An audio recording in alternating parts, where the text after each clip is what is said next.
imaginary friend wanted to meet me.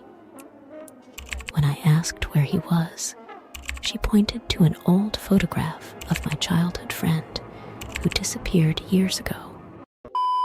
"I hate it when people cut in line," the man said viciously in my ear as he pulled the sharp knife out of my body. Every night, I heard my mother's lullaby from the other room, soothing me to sleep. The chilling part: she died when I was a child. My dad is a vegetarian, but the day after my mom left us, he ate meat for 2 days straight. Invited by a fellow Instagram model, I joined a Dubai trip for an upscale companionship job. Now, isolated on a yacht with 7 men and a dog, I can't help but wish I had asked more questions before diving into this venture. I look in the mirror and turn around to take a selfie. I smiled at my phone and noticed my reflection is staring at me.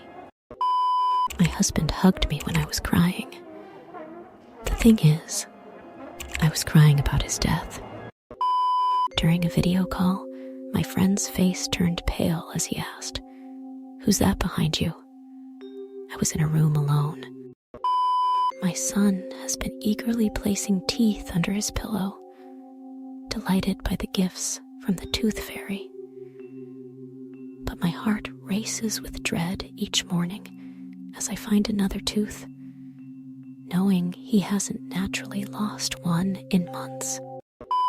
Every time I shut my eyes, I see a twisted face grinning right in front of me. It's getting harder to blink.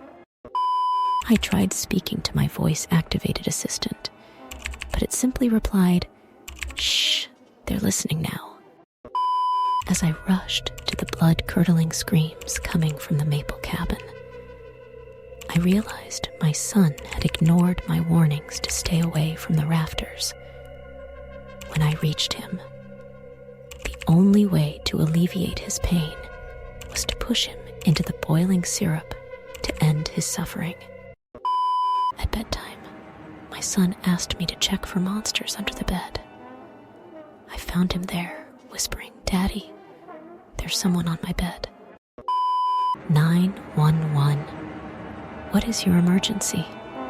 I asked, as I had countless times today.